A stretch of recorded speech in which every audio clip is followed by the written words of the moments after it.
بسم الله الرحمن الرحيم والنجم إذا هوى ما ضل صاحبكم وما غوى وما ينطق عن الهوى نحمده ونستعينه ونستغفره ونعوذ بالله من شرور أنفسنا ومن سيئات أعمالنا من يهده الله فلا مضل له ومن يضلل فلا هادي له وأشهد أن لا إله إلا الله وحده لا شريك له وأشهد أن محمدا عبده ورسوله يا أيها الذين آمنوا اتقوا الله حق تقاته ولا تموتن إلا وأنتم مسلمون يا أيها الناس اتقوا ربكم الذي خلقكم من نفس واحدة وخلق منها زوجها وبث منهما رجالا كثيرا ونساء واتقوا الله الذي تساءلون به والأرحام إن الله كان عليكم رقيبا يا أيها الذين آمنوا اتقوا الله وقولوا قولا سديدا يصلح لكم أعمالكم ويغفر لكم ذنوبكم ومن يطع الله ورسوله فقد فاز فوزا عظيما أما بعد فإن خير الحديث كتاب الله وخير الهدي هدي محمد صلى الله عليه وسلم وشر الأمور محدثاتها وكل محدثة بدعة وكل بدعة ضلالة وكل ضلالة في النار رب اشرح لي صدري ويسر لي أمري واحلل عقدة من لساني يفقه قولي حضرات گرامی اور خواتین اسلام، تذکرہ عشر مبشرہ کی تیسری کڑی لے کر آج میں آپ کی خدمت میں حاضر ہوا ہوں۔ کل کے محاضرے میں ہم نے حضرت ابو بکر صدیق رضی اللہ تعالی عنہ کی شخصیت کے حوالے سے ان کی منقبتیں، ان کی فضیلتیں اور آپ کی خصوصیات کے حوالے سے بہت ساری باتیں کتاب و سنت کی روشنی میں آپ کے سامنے رکھی تھیں، اور بنیادی طور پر یہ بات بتائی گئی تھی کہ نبی کریم صلی اللہ علیہ وسلم کی محبت کا جو حصہ ابو بکر کو ملا، اس قدر محبت طبقہ صحابہ میں کسی کو مل نہ سکی، اور نبی کریم صلی اللہ علیہ وسلم کی جو قربت ابو بکر صدیق رضی اللہ عنہ کو حاصل ہوئی، ایسی قربت کسی اور صحابی کو حاصل نہ ہوئی۔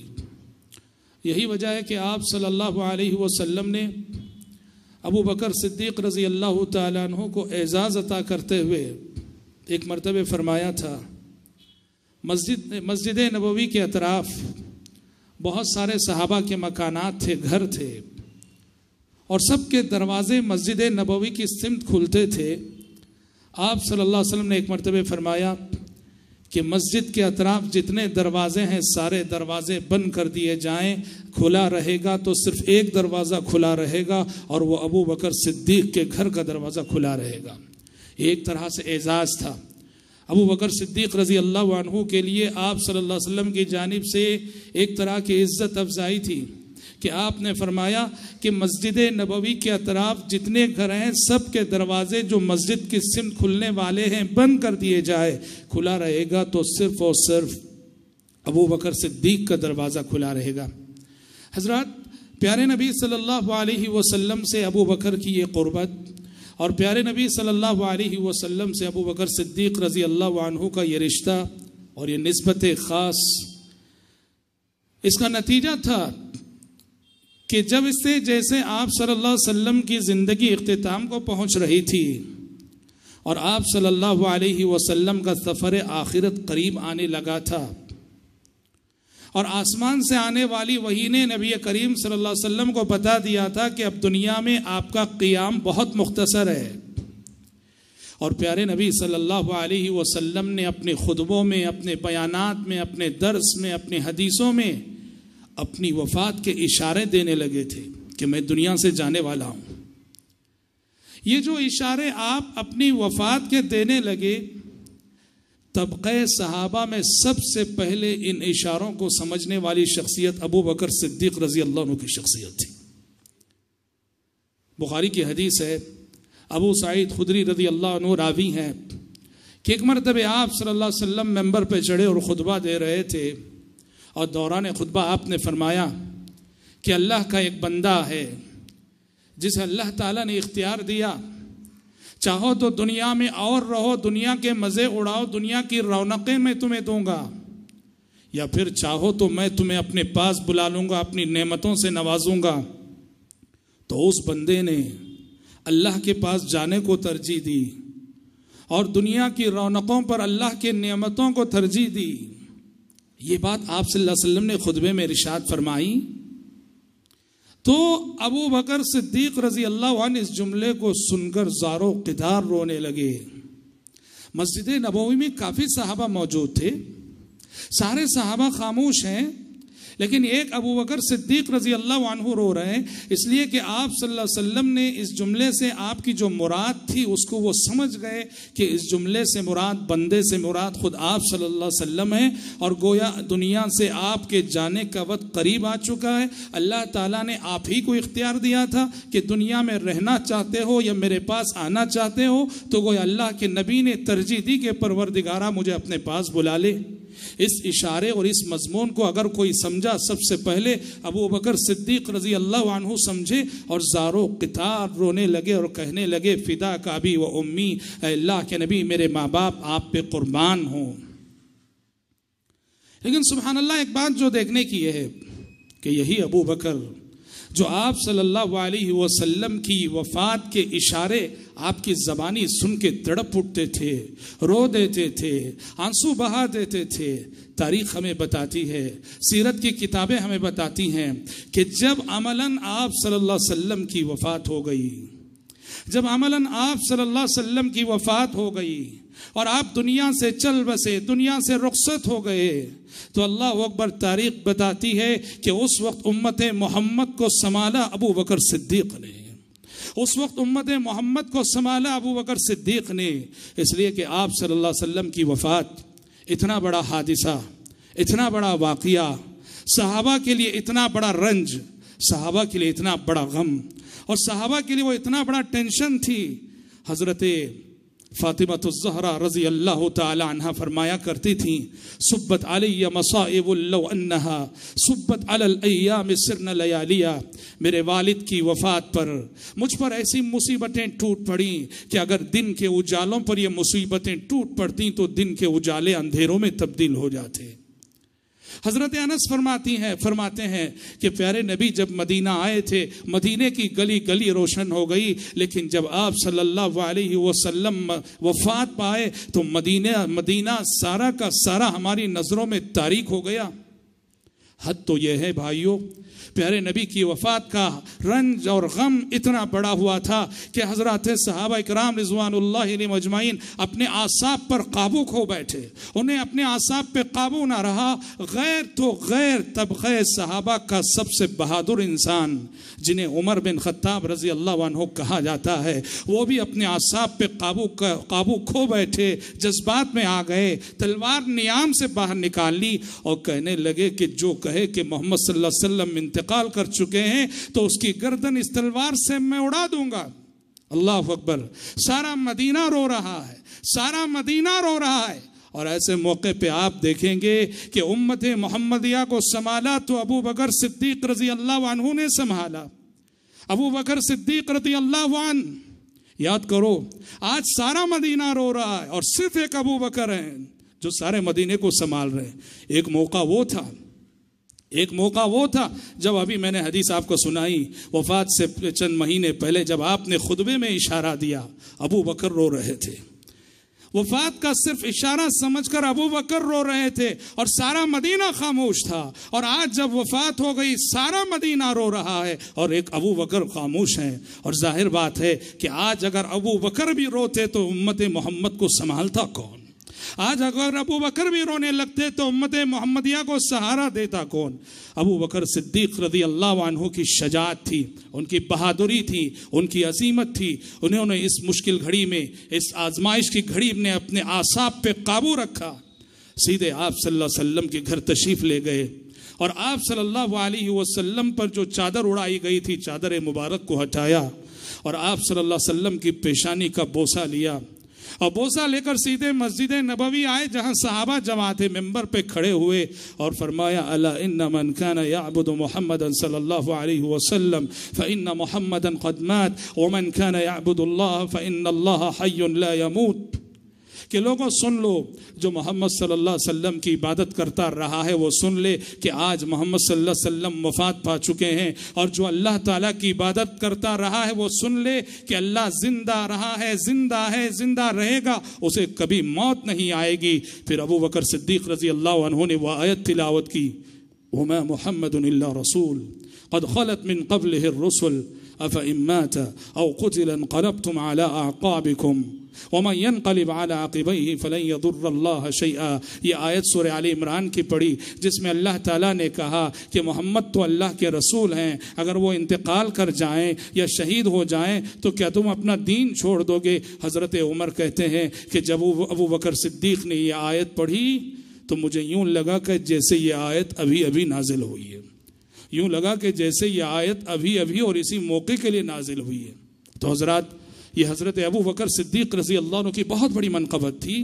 اس نازک گھڑی میں، اس نازک موقع پر امت کو سنبھالا ابو بکر صدیق رضی اللہ عنہ نے، جو ان کی شجاعت کا ثبوت ہے، ان کی بہادری کا ثبوت ہے، اور ان کے اندر پائی جانے والی قائدانہ صفات کا ثبوت ہے۔ جب آپ صلی اللہ علیہ وسلم کی وفات ہو گئی اور آپ دنیا سے رخصت ہو گئے تو خلافت ابو بکر صدیق رضی اللہ عنہ کے حصے میں آئی، اور ابو بکر صدیق کی خلافت میں کسی دو صحابی کا اختلاف نہ تھا۔ امت کے اجماع کے ساتھ، پوری امت کے اجماع کے ساتھ خلافت ابو بکر صدیق کو ملی رضی اللہ عنہ وارضاہ۔ کیوں ملی؟ دیکھیے، یہ اس لیے بتانا پڑتا ہے کہ مسلمانوں میں شیعہ ایک ایسا طبقہ ہے، شیعہ ایک ایسا گمراہ فرقہ ہے جو نعوذ باللہ ابو بکر صدیق رضی اللہ عنہ کی شخصیت اور دوسرے صحابہ کے ساتھ طرح طرح کے بہتان اور الزام تراشیاں کرتا ہے۔ تو ابو بکر صدیق رضی اللہ عنہ کی خلافت کے استحقاق پر یہ طبقہ، یہ فرقہ سوالات اٹھاتا ہے۔ اس لیے وضاحت کرنی پڑتی ہے کہ ابو بکر کو جو خلافت ملی وہ صحابہ کے اجماع کے ساتھ ملی، اور سچ کہیں کتب احادیث میں نبی کریم صلی اللہ علیہ وسلم نے ابو بکر کی خلافت کی جانب بے شمار اشارے دے دیے تھے۔ کیسے دیے تھے؟ آپ نے فرمایا ایک حدیث میں، علیکم بسنتی و سنت الخلفاء الراشدین المہدیین، میری سنت کو لازم پکڑو اور خلفاء راشدین کی سنت کو لازم پکڑو۔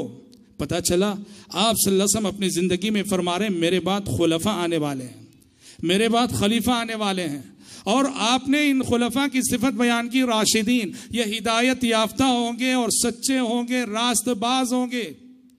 اور پھر بعض حدیث میں تو آپ نے نام لے کر ارشاد فرمایا، ایک حدیث میں آپ نے فرمایا اقتدوا بالذین من بعد ابی بکر و عمر، کہا کہ لوگوں میرے بعد دو شخصیتوں کی اقتدا کرو، ایک ابو بکر ہے اور ایک عمر ہیں۔ اور بعض حدیث میں خاص طور پر آپ نے ابو بکر کا نام لیا۔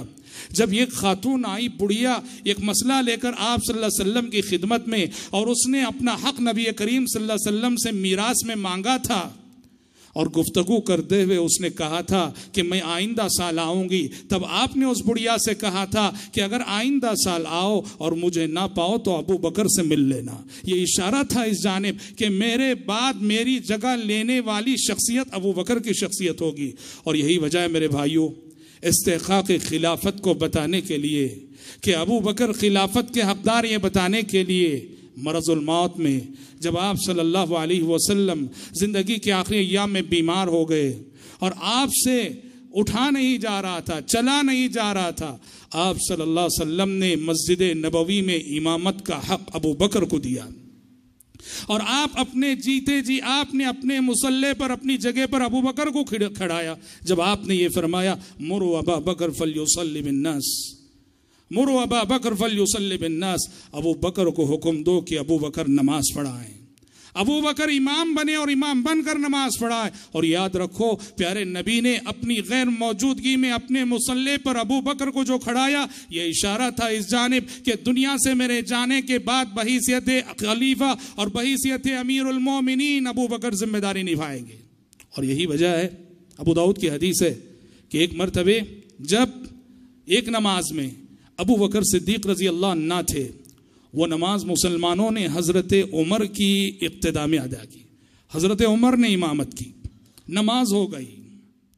نماز کے بعد آپ صلی اللہ علیہ وسلم کو پتہ چلا کہ امامت حضرت عمر نے کی ہے، تو نبی کریم صلی اللہ علیہ وسلم نے فرمایا یأبی اللہ ذالک والمسلمون، یأبی اللہ ذالک والمسلمون. آپ نے فرمایا کہ یہ بات نہ اللہ کو منظور ہے اور نہ مسلمانوں کو منظور ہے. آپ نے کہا کہ میری غیر موجودگی میں میرے مقام پہ ابو بکر کو کھڑاؤ. ابو داؤد کی حدیث کہتی ہے کہ وہ نماز جو حضرت عمر کی اقتداء میں پڑھی گئی تھی، ابو بکر آئے اور پھر سے ابو بکر کی امامت میں وہ نماز ادا کی گئی. کیا اس لیے نعوذ باللہ ثم نعوذ باللہ حضرت عمر کے پیچھے نماز نہیں ہوئی کیا؟ ابداً. حضرت عمر کے پیچھے نماز نہ ہو تو کس کے پیچھے نماز ہوگی؟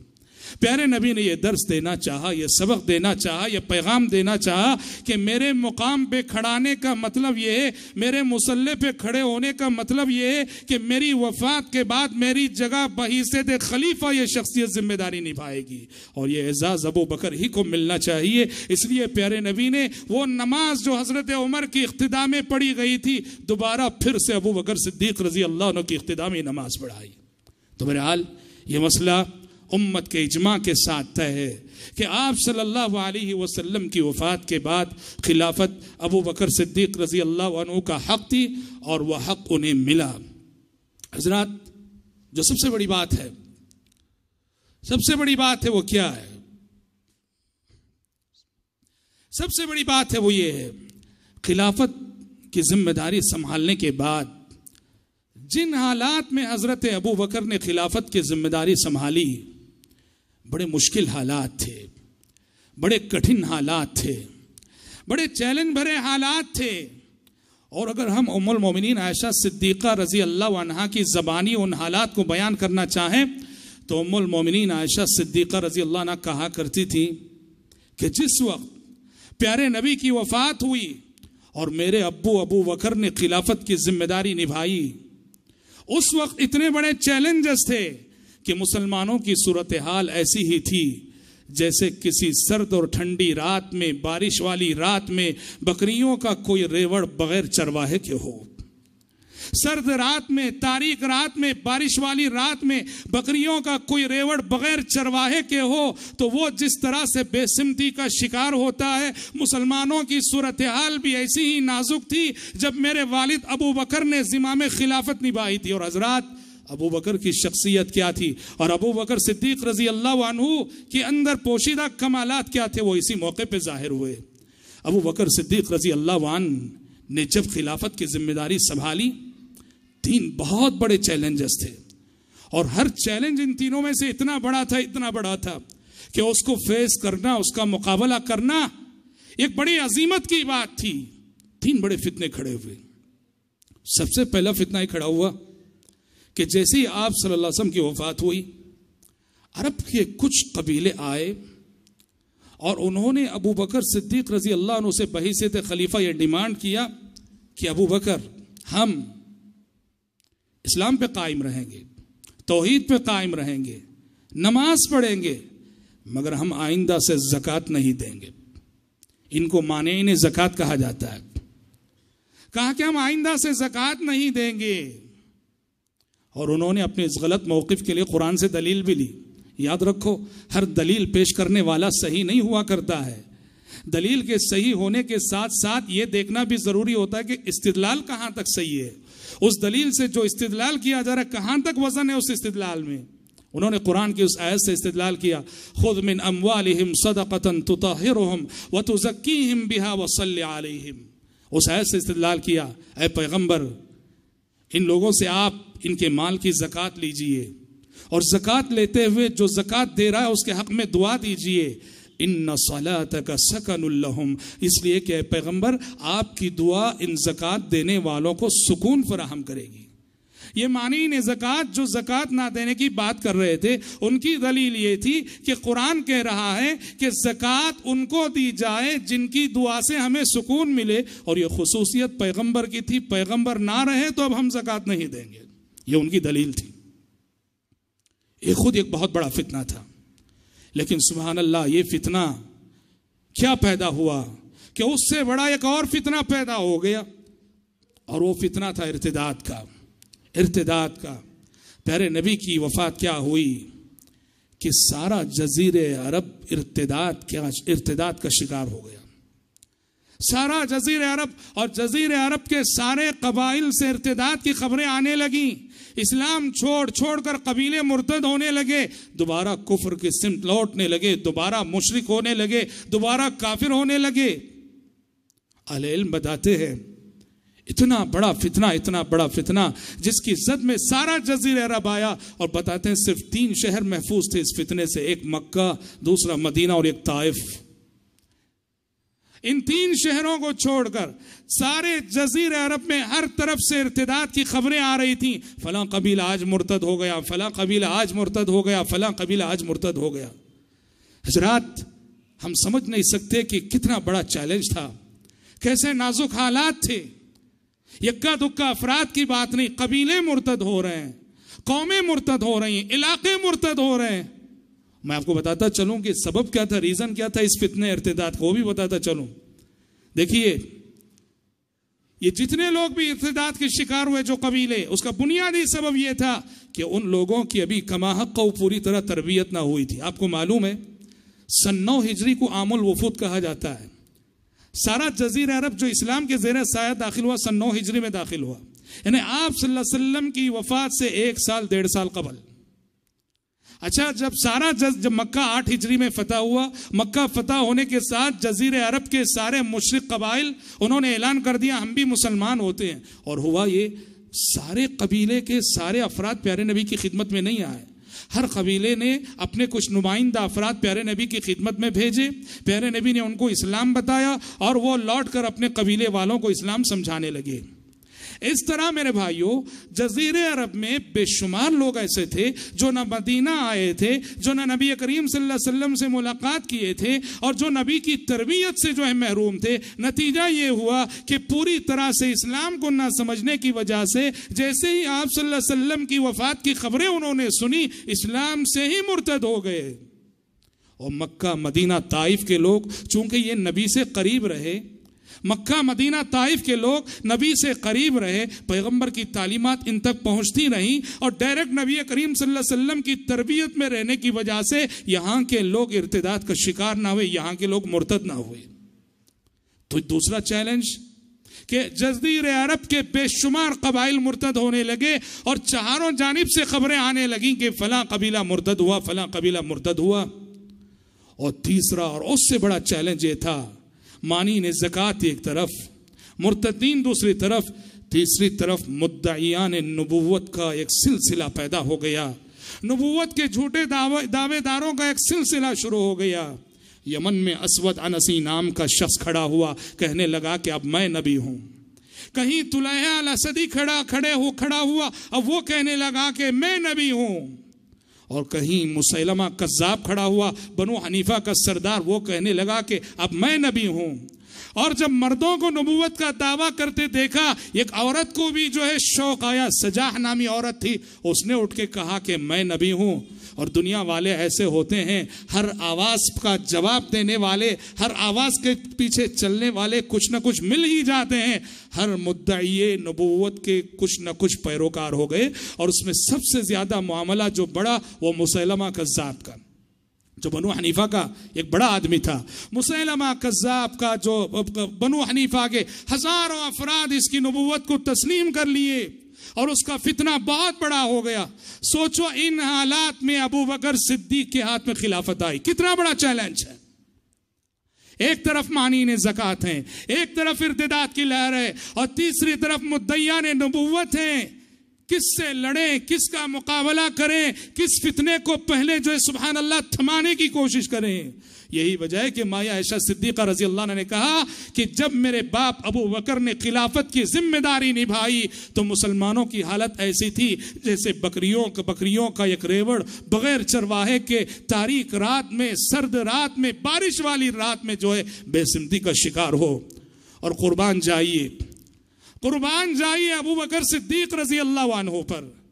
ان حالات کا مقابلہ جس ہمت سے انہوں نے کیا، جس شجاعت کے ساتھ انہوں نے کیا، جس عزیمت کے ساتھ انہوں نے کیا اور جس توکل کے ساتھ انہوں نے کیا، جس ایمان کے ساتھ انہوں نے کیا اور جس یقین کے ساتھ انہوں نے کیا، ابو بکر کی شخصیت کیا تھی اور پیارے نبی نے اپنے بعد ابو بکر کو خلیفہ کی حیثیت سے کیوں نامزد کیا، سمجھ میں آتا ہے۔ ان حالات میں دیکھو دو بہت بڑے مسئلے پیش آ گئے۔ ایک تو دیکھو یہ 3 چیلنجز سامنے تھے، اس میں ایک بہت بڑا مسئلہ یہ آ گیا حضرت ابو بکر کے خلیفہ بننے کے ساتھ، سبحان اللہ، کہ پیارے نبی صلی اللہ علیہ وسلم نے اپنی وفات سے پہلے پیارے نبی نے حضرت اسامہ بن زید کی کمانڈنگ اور قیادت میں ایک فوج ترتیب دی تھی۔ پیارے نبی کے زمانے میں ایک جنگ ہوئی تھی، سریہ موتا اسے کہا جاتا ہے، کرسچنوں سے رومیوں سے ہوئی تھی، بڑی آزمائش کی گھڑی تھی مسلمانوں کے لیے۔ وہ پیارے نبی نے سریہ موتا کا انتقام لینے کے لیے، بدلہ لینے کے لیے حضرت اسامہ بن زید کی قیادت میں کمانڈنگ میں ایک فوج ترتیب دی تھی اور انہیں دوبارہ رومیوں سے لڑنے کے لیے بھیج رہے تھے۔ ہوا یہ کہ یہ فوج ابھی نکلی ہی تھی کہ پیارے نبی ادھر بیمار ہو گئے اور آپ کی مرض کی خبر انہیں پہنچی تو وہ فوج جانے سے رک گئی، یہاں تک کہ آپ صلی اللہ علیہ وسلم کی وفات ہو گئی اور آپ نے وفات سے پہلے وصیت کی تھی کہ اسامہ کی فوج کو روانہ کرنا، اسامہ کی فوج کو روانہ کرنا، یہ وصیت آپ نے وفات سے پہلے کی تھی۔ اب یہ مسئلہ پیش آیا، ایک طرف مانعین زکوٰۃ، ایک طرف مرتدین اور تیسری طرف مدعیان نبوت۔ صحابہ کرام رضوان اللہ علیہم اجمعین نے دیکھا یہ پہلے ہی سے ہمارے سامنے یہ 3 بڑے چیلنجز ہیں، اب کہاں سے ہم رومیوں سے جو ہے مقابلہ کریں۔ حکمت یہ سمجھی صحابہ نے، دانائی یہ سمجھی صحابہ نے کہ اسامہ بن زید کے اس لشکر کو فی الحال روانہ نہ کیا جائے۔ سارے صحابہ کی رائے ایک ہی تھی، حتیٰ کہ خود حضرت عمر کی رائے بھی وہی تھی کہ اسامہ بن زید کے لشکر کو بھیجنا نہیں چاہیے، بلکہ اسامہ بن زید کے لشکر کو لے کر ان 3 فتنوں کا مقابلہ کرنا چاہیے، چہ جائے کہ ہم جو ہے چوتھے محاذ پہ جو ہے اپنے دشمن کو چھیڑ لیں، رومیوں کو بھی چھیڑ لیں اور ان کو اپنے خلاف کر لیں۔ سارے صحابہ کی رائے یہی تھی، لیکن ابو بکر صدیق رضی اللہ عنہ کی رائے تھی کہ نہیں، میں اسامہ کی فوج کو، اسامہ کی لشکر کو روانہ کر کے رہوں گا، رومیوں کی جانب بھیج کر رہوں گا۔ حضرت ابو بکر سے صحابہ بحث کرنے لگے، سمجھانے لگے، کہا کہ ابو بکر حالات کی نزاکت کو سمجھیے، کتنے بڑے چیلنجز ہمارے سامنے ہیں، یہ فوج اگر ہمارے ساتھ رہے گی، ان چیلنجز کا مقابلہ کرنے میں کتنی بڑی مدد ہمیں ملے گی۔ ابو بکر صدیق رضی اللہ عنہ نے جو جملہ کہا وہ یاد رکھنا چاہیے۔ ابو بکر صدیق رضی اللہ عنہ نے کہا کہ لوگوں تم جانتے ہو پیارے نبی کی وصیت ہے، پیارے نبی نے کہا کہ اسامہ کے لشکر کو روانہ کرنا نہ بھولو۔ میں نہیں چاہتا کہ اپنی خلافت کا آغاز نبی کی نافرمانی سے کروں، میں نہیں چاہتا کہ اپنی خلافت کا آغاز نبی کی نافرمانی سے کروں۔ پھر ابو بکر نے فرمایا لوگو تم کہہ رہے ہو کہ میں اسامہ کے لشکر کو روانہ نہ کروں، قسم ہے رب العالمین کی، اگر درندے ابو بکر کو نوچ کھائیں تب بھی ابو بکر اسامہ کے فوج کو روانہ کر کے رہے گا۔ اللہ اکبر۔ اور سبحان اللہ، 3 چیلنجز کو سامنے رکھ کر پیارے نبی کی وصیت کو نافذ کرتے ہوئے حضرت ابو بکر نے حضرت اسامہ کے لشکر کو روانہ کیا، اور اس کے بڑے فائدے ہوئے جسے مورخین نے جو ہے درج کیا ہے، دشمنوں پر مسلمانوں کا رعب قائم ہوا کہ ان نازک حالات میں بھی سبحان اللہ، جہاں مسلمانوں کے سامنے 3 بڑے چیلنجز ہیں، ان نازک حالات میں بھی مسلمان اپنے خارجی دشمن کو نہیں بھول رہے ہیں۔ بیک وقت ابھی بھی مسلمانوں میں وہ ہمت ہے کہ داخلی دشمن کا بھی ایک ساتھ مقابلہ کر رہے ہیں اور خارجی اور بیرونی دشمن کا بھی ایک ساتھ مقابلہ کر رہے ہیں۔ دشمنوں کے دلوں پر رعب بیٹھ گیا ابو بکر صدیق رضی اللہ عنہ کے اس فیصلے سے۔ ایک تو یہ مسئلہ ہوا، دوسرا مسئلہ یہ ہوا کہ حضرت عمر فاروق رضی اللہ عنہ اور دوسرے اور سارے صحابہ کی رائے تھی، جیسے ہم نے کہا 3 فتنے تھے، ایک مانعین زکوٰۃ جنہوں نے کہا زکوٰۃ نہیں دیں گے، دوسرے مرتدین اور تیسرے مدعیان نبوت، جھوٹے نبوت کے دعوے دار۔ سارے صحابہ کی رائے یہ تھی، عمر اور سارے صحابہ ایک طرف اور اکیلے ابو بکر ایک طرف، سارے صحابہ کی رائے یہ تھی کہ اس وقت یہ 3 فتنے بیک وقت تینوں کو چھیڑنا نہیں چاہیے۔ یہ جو پہلا طبقہ ہے مانعین زکوٰۃ، اس وقت ان کو برداشت کریں گے، پہلے ہم ان دونوں سے نمٹیں گے۔ یہ جو نبوت کے جھوٹے دعوے دار ہیں، یہ جو مرتد ہونے والے، پہلے ان دونوں سے نمٹیں گے۔ یہ تو خیر کم از کم توحید پر تو چل رہے ہیں، نماز تو قائم کرنے کی بات کر رہے ہیں، صرف زکوٰۃ نہ دینے کی بات کر رہے ہیں، ان سے آئندہ چل کے نمٹیں گے، فی الحال ان دونوں سے نمٹیں گے۔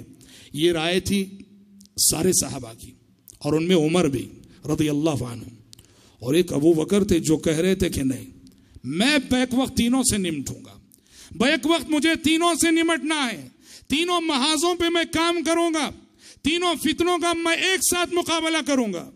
ابو بکر رضی اللہ عنہ کی رائے خلیفہ تھے، ظاہر بات ہے ان کی رائے سب پہ غالب آئے گی۔ صحابہ نے حضرت عمر کو بھیجا، جاؤ ابو بکر کو سمجھاؤ حالات کتنے نازک ہیں، کم از کم فی الحال مانعین زکوٰۃ کو ہم برداشت کر لیں گے، انہیں نہیں چھیڑیں گے، پہلے دو فتنوں کا خاتمہ کریں گے۔ حضرت عمر آئے، حضرت عمر نے آ کے ابو بکر کو سمجھایا، کہا کہ ابو بکر دیکھو حالات بڑے نازک ہیں، یہ لوگ جو زکوٰۃ نہیں دینے کی بات کر رہے ہیں، کم از کم وہ توحید پر تو قائم ہیں، نماز تو پڑھ رہے ہیں، کیا ہی اچھا ہوگا کہ ان سے ہم تعرض نہ کریں اس وقت، انہیں نہ چھیڑیں اس وقت۔ بلکہ حضرت عمر نے ایک حدیث سے دلیل بھی لی، کہا کہ آپ صلی اللہ علیہ وسلم نے فرمایا امرت ان اقاتل الناس حتى يقولوا لا الہ الا اللہ، مجھے حکم ہے کہ میں اس وقت تک لوگوں سے لڑتا رہوں جب تک کہ لوگ لا الہ الا اللہ نہ کہہ دے۔ اور یہ لوگ جو کہہ رہے ہیں کہ زکوٰۃ نہیں دیں گے، وہ لا الہ الا اللہ تو کہہ رہے، تو لا الہ الا اللہ کہنے والوں سے کیسے لڑو گے ابو بکر؟ ابو بکر صدیق رضی اللہ عنہ نے عمر بن خطاب رضی اللہ عنہ سے فرمایا تھا کہ عمر کیا بات کر رہے ہو، اللہ کی قسم، اللہ کی قسم میں ان لوگوں سے لڑوں گا اگر یہ لوگ کہتے ہیں کہ ہم زکوٰۃ دیں گے، مگر وہ رسی جو اللہ کے نبی کے زمانے میں جانور کو بندھی ہوئی دیتے تھے، وہ کہتے ہیں کہ رسی کے بغیر دیں گے تو اس رسی کے لیے بھی میں ان سے لڑوں گا۔ واللہ لو منعونی عقالا، ایک روایت میں عناقن آتا ہے کہ بکری کا بچہ، اور ایک روایت میں عقالاً رسی جس سے جانور باندھا جاتا ہے۔ حضرت ابو بکر نے کہا کہ زکوٰۃ جیسے اللہ کے نبی کے دور میں دیتے تھے دینا پڑے گا، اگر یہ کہتے ہیں کہ زکوٰۃ میں جو چھوٹی سی رسی ہے اس کی بھی کمی میرے لیے برداشت نہیں ہے۔ اور اس وقت وہ مشہور جملہ حضرت ابو بکر نے فرمایا تھا، کیا فرمایا تھا؟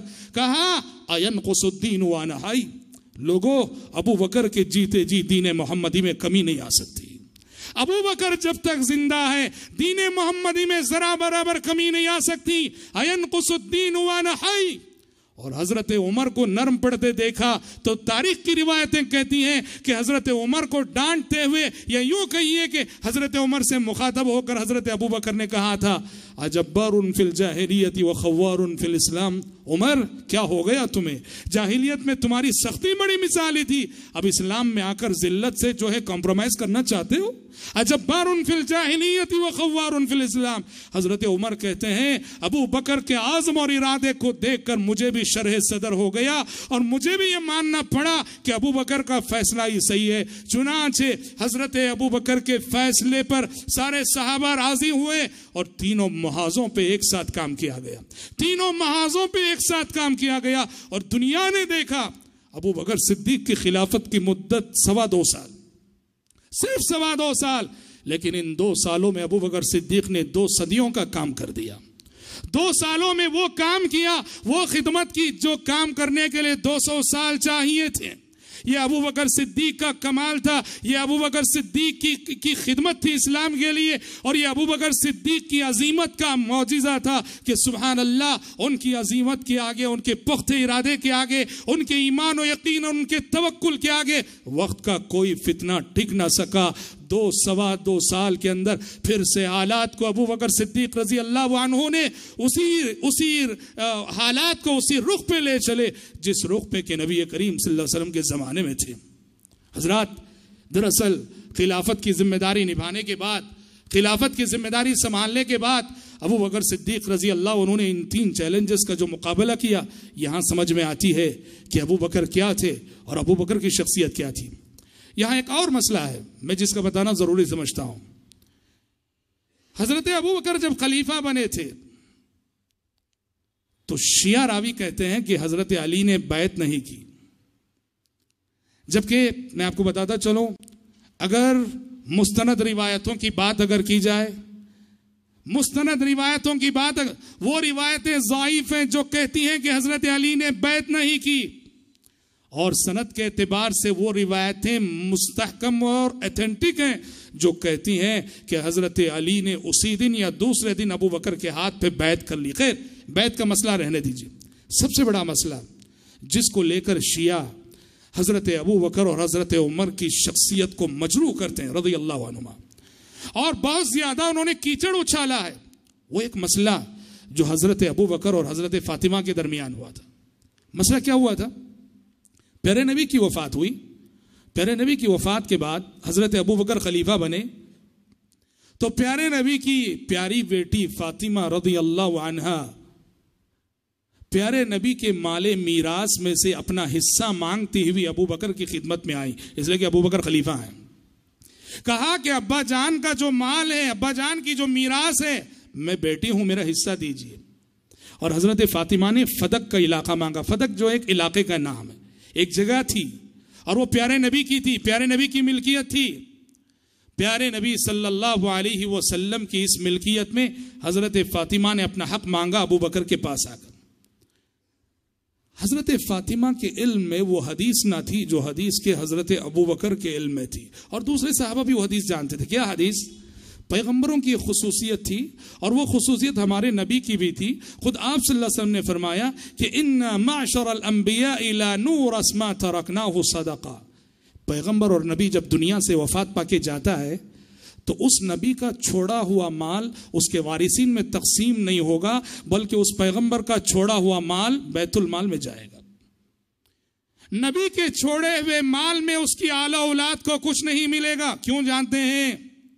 کہیں دنیا یہ نہ کہے اس شخص نے نبوت کا دعویٰ اس لیے کیا ہے کہ پیسہ بٹور کر اپنے اہل و عیال کے لیے چھوڑ کر جائے. دنیا یہ الزام نہ دے. اس لیے پیغمبروں کے تعلق سے قانون یہ تھا، پیغمبر جو بھی مال چھوڑ کے مرتا ہے، وفات پاتا ہے، تو وہ مال اس کی اولاد میں تقسیم نہ ہوگا، بیت المال میں جائے گا. جب حضرت فاطمہ نے اپنا حصہ مانگا، حضرت ابو بکر نے یہ حدیث سنائی کہ فاطمہ آپ کے حصے میں یہ مال نہیں آ سکتا، اس لیے کہ یہ بیت المال کا حصہ ہے. پیارے نبی نے فرمایا کہ نبی کی وفات کے بعد نبی کے رشتہ داروں کو اس کے مال میں سے کچھ نہیں ملا کرے گا. حضرت فاطمہ نے پہلی بار یہ حدیث سنی، مان گئیں، خاموش رہ گئیں اور چلی گئیں. پھر بھی بشر تھی، انسان تھی، ایک طرح کا غبار دل میں رہ گیا. انسان ہوتا ہے، انسان ہوتا ہے. بشر تھی، ایک طرح کا غبار دل میں رہ گیا. اور حضرت ابو بکر صدیق رضی اللہ عنہ بھی جانتے تھے کہ حضرت فاطمہ کو کہیں نہ کہیں ذرا تکلیف ہوئی ہے. ہوا یہ کہ پیارے نبی کی وفات کے صرف 6 مہینے بعد حضرت فاطمہ کی بھی وفات ہو گئی تھی رضی اللہ عنہ. وفات سے پہلے حضرت فاطمہ بیمار پڑ گئی. وفات سے پہلے حضرت فاطمہ بیمار پڑ گئی. حضرت ابو بکر کے دل میں یہ بات تھی کہ فاطمہ جو نبی کی لخت جگر ہے، میرے میراث نہ دینے کی وجہ سے ہو سکتا ہے فاطمہ کو کہیں نہ کہیں انسان ہونے کے ناطے رنج ہوگا، غم ہوگا، دکھ ہوگا. ابو بکر صدیق رضی اللہ عنہ خلیفہ وقت ہیں، سیدھے حضرت فاطمہ کے گھر تشریف لے گئے اور جا کے اجازت چاہی. فاطمہ میں اندر آنا چاہتا ہوں. حضرت فاطمہ نے حضرت علی سے پوچھا، اجازت اگر آپ دیں تو میں اجازت دوں. حضرت علی نے کہا کہ بالکل میری جانب سے اجازت ہے. حضرت فاطمہ نے اجازت دی. ابو بکر صدیق تشریف لے گئے اور حضرت فاطمہ سے کہا کہ فاطمہ یقین کرو، میں نے تمہیں جو مال نہیں دیا پیارے نبی کی اس حدیث کی وجہ سے نہیں دیا، ورنہ فاطمہ تم سے مجھے کوئی بیر نہیں ہے، تم اہل بیت ہو. حضرت ابو بکر صدیق رضی اللہ عنہ نے فرمایا کہ اللہ اور اس کے رسول کی محبت کے بعد اے اہل بیت، تمہاری محبت میری زندگی کا سرمایہ ہے. میں نہیں چاہتا، یہ ابو بکر کے لیے بڑے افسوس کی بات ہوگی کہ دنیا پیارے نبی کی پیاری بیٹی دنیا سے اس حال میں جائے کہ وہ ابو بکر سے ناراض ہو. فاطمہ میں تمہیں راضی کرنے کے لیے آیا ہوں، خوش کرنے کے لیے آیا ہوں، مجھ سے راضی ہو جاؤ. فاطمہ تو زہرا رضی اللہ عنہ ابو بکر صدیق رضی اللہ عنہ سے خوش ہو گئی، راضی ہو گئی. قربان جائیے ان اخلاق پر، قربان جائیے ان کریمانہ اخلاق پر. ابو بکر کون ہے؟ ابو بکر خلیفہ وقت ہیں اور حضرت فاطمہ کے باپ کے درجے میں ہیں. حضرت ابو بکر کی عمر اس وقت سبحان اللہ 61 سال کے قریب تھی، 62 سال کے قریب تھی۔ حضرت فاطمہ اس وقت 29-30 سال کی تھی۔ 61 سال کے ابو بکر جو خلیفہ وقت ہیں، اپنے سے کم عمر اور کم سن حضرت فاطمہ الزہرا سے معذرت کرنے کے لیے، انہیں خوش کرنے کے لیے جا رہے ہیں۔ بھائیو، ہمارے لیے نمونہ ہے، اسوہ ہے، ہمارے لیے نمونہ ہے، اسوہ ہے کہ زندگی میں جن سے بھی اختلاف ہو جاتا ہے آگے بڑھ کر جانا چاہیے، چھوٹے بن کے چلے جانا چاہیے، اسی میں عزت و سربلندی ہے۔ یہی مطلب ہے اللہ کے نبی کی اس حدیث کا، من تواضع للہ رفعہ، جو اللہ کی خاطر عاجزی اختیار کر لے اللہ اسے سربلندی عطا کرتا ہے۔ جو اللہ کی خاطر خود چھوٹا ہو جائے اللہ تبارک و تعالیٰ اسے صحیح معنوں میں بڑائی عطا کرتا ہے۔ ابو بکر آگے بڑھ کر گئے اور آگے بڑھ کر جانے سے ابو بکر چھوٹے نہ ہوئے، ابو بکر چھوٹے نہ ہوئے۔ حضرات، یہ ابو بکر کا کردار تھا جسے ہم صدیقی کردار کہتے ہیں۔ ہر شعبہ زندگی میں ابو بکر صدیق رضی اللہ عنہ نے غیر معمولی خدمات انجام دی۔ اور حضرات، ابو بکر صدیق رضی اللہ عنہ کی ایک اور عظیم خدمت جسے تاریخ کبھی فراموش نہیں کرے گی، وہ ہے جمع قرآن۔ آپ کو معلوم ہے کہ قرآن مجید جس طرح ایک بک کی شکل میں ہمارے پاس موجود ہے، پیارے نبی کے زمانے میں اس طرح بک کی شکل میں موجود نہ تھا، بالکل نہیں تھا۔ آسمان سے وحی آتی تھی، جو آسمان سے آنے والی وحی پیارے نبی صلی اللہ علیہ وسلم صحابہ کو بلاتے، جو لکھنا جانتے تھے، کاتبین وحی آسمان سے آئی وہی وحی کو لکھوا دیتے تھے، اور یہ وحی لکھی گئی چمڑوں پر، کھجور کی چھالوں پر، ہڈیوں پر، اس طرح مختلف چیزوں پر وحی لکھی گئی۔ اور یاد رہے کہ وحی لکھے جانے کے ساتھ ساتھ جو آسمان سے وحی آتی تھی خود پیارے نبی کو حفظ ہو جاتی اور سارے صحابہ اس کو یاد کر لیتے تھے۔ تو قرآن دو طرح سے محفوظ ہوا، ایک تو سینوں میں بیٹھ ہوا، لوگوں نے اس کو حفظ کیا، اور دوسرے رائٹنگ میں محفوظ ہوا۔ پیارے نبی کی جب وفات ہوئی تو رائٹنگ میں جو قرآن تھا وہ کھجور کی چھالوں پہ تھا، چمڑوں پہ لکھا ہوا تھا، ہڈیوں پہ لکھا ہوا تھا۔ جنگ یمامہ جو ابو بکر صدیق کے زمانے میں ہوئی، جنگ یمامہ میں حفاظ صحابہ شہید ہو گئے۔ بہت سارے وہ صحابہ جن کے سینوں میں قرآن محفوظ تھا شہید ہونے لگے۔ عمر بن خطاب رضی اللہ عنہ نے ابو بکر کو مشورہ دیا کہ ابو بکر کیا ہی اچھا ہوگا کہ یہ قرآن مجید جو رائٹنگ میں ہے اور کھجور کی چھالوں میں، چمڑیوں میں، ہڈیوں میں، اس کو ہم ایک کتاب کی شکل میں جمع کر دیں گے۔ حضرت ابو بکر کو پہلے شرح صدر نہ ہوا، کچھ سوچ کر بعد میں شرح صدر ہوا۔ حضرت ابو بکر نے فیصلہ کیا اور جمع قرآن کی ذمہ داری دی صحابی رسول زید بن ثابت رضی اللہ عنہ کو۔ زید بن ثابت کو اس لیے ذمہ داری تھی کہ زید بن ثابت رضی اللہ عنہ کاتبین وحی میں سر فہرست آتے ہیں۔ آسمان سے آنے والی وحی کا بڑا حصہ زید بن ثابت نے اپنے قلم سے لکھا تھا۔ حضرت زید بن ثابت کو ذمہ داری دی اور ان کے ساتھ ایک ٹیم کر دی۔ حضرت زید فرماتے ہیں اللہ کی قسم، اللہ کی قسم، جمع قرآن کی یہ جو ذمہ داری ابو بکر نے مجھے دی، مجھے یوں محسوس ہوا کہ اگر ابو بکر یہ کہتے کہ زید اس پہاڑ کو یہاں سے اٹھا کر وہاں رکھ دو، وہ میرے لیے آسان تھا قرآن مجید کو جمع کرنے کے مقابلے میں۔ کیوں؟ اتنی بڑی ذمہ داری، ڈر رہے تھے، کانپ رہے تھے۔ اللہ کا کلام ہے، کہیں کوئی آیت چھوٹ نہ جائے، چوک نہ جائے۔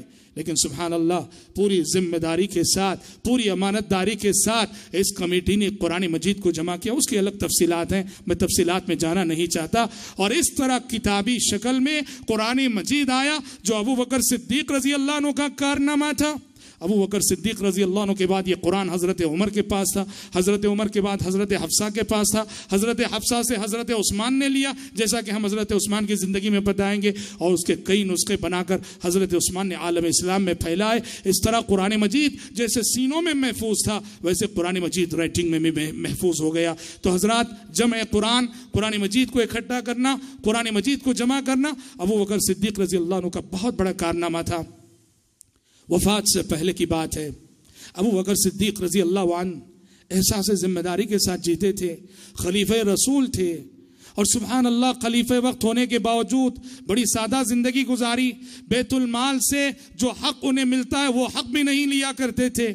وفات سے پہلے اپنی بیٹی عائشہ کو بلا کے کہا کہ بیٹی عائشہ، یہ دیکھو، یہ 3 چیزیں جو بیت المال کی میرے پاس ہیں، ایک ہے اونٹنی جس کا دودھ میں پیا کرتا تھا، اور ایک برتن تھا، کہا کہ یہ برتن ہے جو میں یوز کیا کرتا تھا، اور ایک چادر تھی، کہا کہ یہ چادر میں یوز کیا کرتا تھا. کہا کہ عائشہ یہ تینوں چیزیں بیت المال کی ہیں. میں خلیفہ تھا، خلیفہ ہونے کی حیثیت سے میں عارضی طور پر یہ تین چیزیں استعمال کرتا رہا. عائشہ میری وفات کے بعد ان تین چیزوں کو دوبارہ بیت المال میں لوٹا دینا. اللہ اکبر. معمولی سی چیز، ایک اونٹنی اور ایک چھوٹا سا برتن اور ایک چھوٹی سی چادر.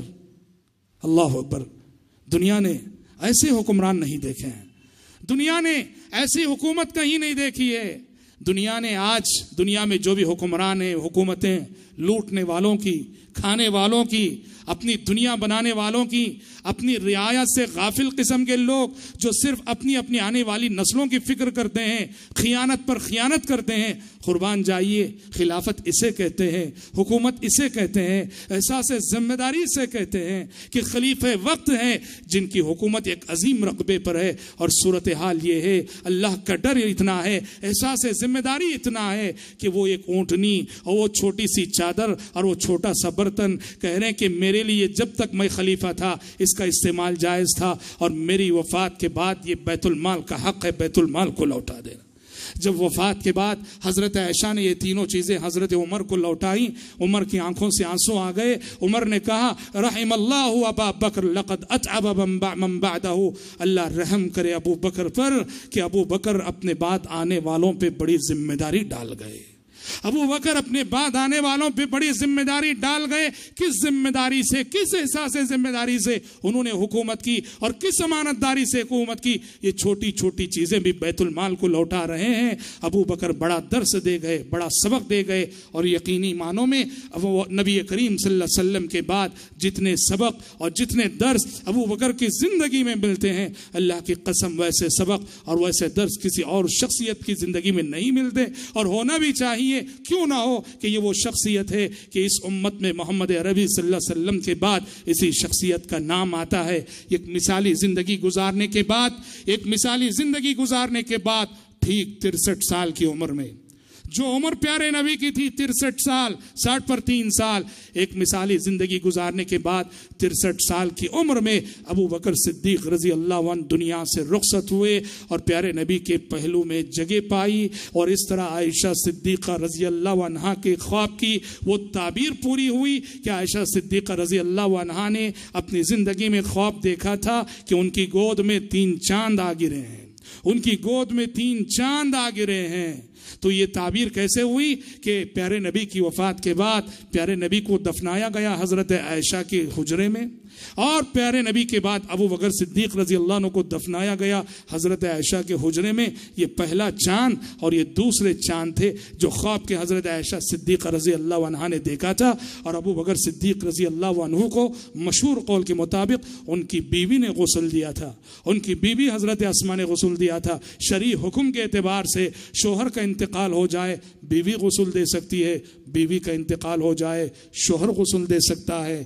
غلط ہے یہ فتویٰ، غلط ہے یہ مسئلہ جو یہ کہتا ہے کہ بیوی کا انتقال ہو جائے تو شوہر نہیں دیکھ سکتا، یا شوہر کا انتقال ہو جائے بیوی نہیں دیکھ سکتی. یہ فتوے غلط ہیں. شریعت میں اتنی گنجائش ہے کہ شوہر کو بیوی غسل دے سکتی ہے اور بیوی کو شوہر غسل دے سکتا ہے. حضرات، یہ حیات صدیق کے چند گوشے تھے، چند پہلو تھے جن کو میں نے بالاختصار پیش کیے ہیں. کل کا ہمارا درس انشاءاللہ تعالی عشرہ مبشرہ میں دوسری شخصیت امیر المومنین عمر بن خطاب رضی اللہ عنہ کی شخصیت کے حوالے سے ہوگا.